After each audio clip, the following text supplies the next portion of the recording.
which I think leads to my next question around BondTouch company that you founded. And just for our listeners, just a quick description of your company, right? And you can add more, of course, to it. But basically, BondTouch company creates various emotional wearables, which you have this definition on your website, on the website of the company, emotional wearables, which I really like. And these wearables are bracelets, necklaces. You also have some toys, right, in the product line. And these wearables basically can send mediated touches in a form of vibration to people who are apart from each other, right, or at a distance. So basically the products are around tactile sensations, even though you have other multisensorial aspects to it, which we'll discuss a bit later. Now, could you please share a story behind creating these BondTouch products and why specifically touch, right? Because they are centered around tactile sensations. Yeah, haptics is at the core of what BondTouch does. And the story goes back to I was basically commuting between London and San Francisco for quite a long time. And as somebody who has been developing products for some very large corporations, as well as our own products and for our own companies, such as BondTouch, you inevitably find yourself at some point or another in a long distance relationship, right? Because you're always out and about. The problem with long distance relationships is very quickly you run out of emojis, or at least I ran out of emojis.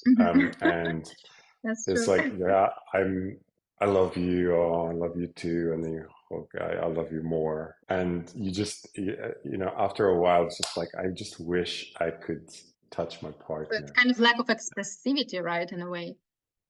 Yeah, you can send, alphanumeric characters. You can send voice. You can do FaceTime. I mean, it's pretty good. The amount of communication options, I guess, that you have at your availability.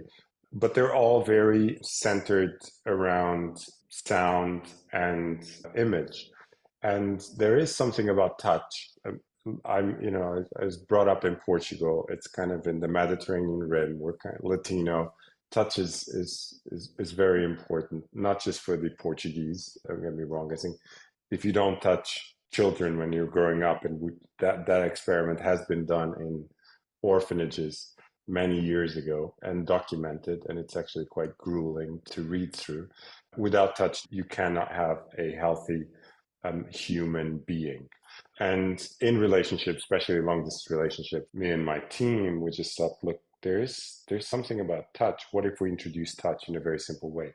And that's where BondTouch comes from, right? So very long story for a very long story short. Traveling a lot, you find yourself in a long distance relationship, you run out of options, or at least you saturate those options. Wouldn't it be nice to send touch?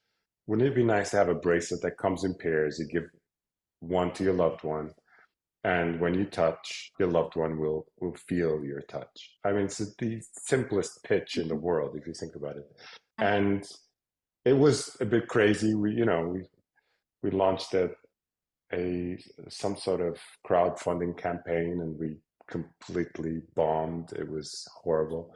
But then one of our videos just went viral in a platform that still exists, but it's not as relevant as it used to be, which is Tumblr. And we realized people wanted it, and so we built it.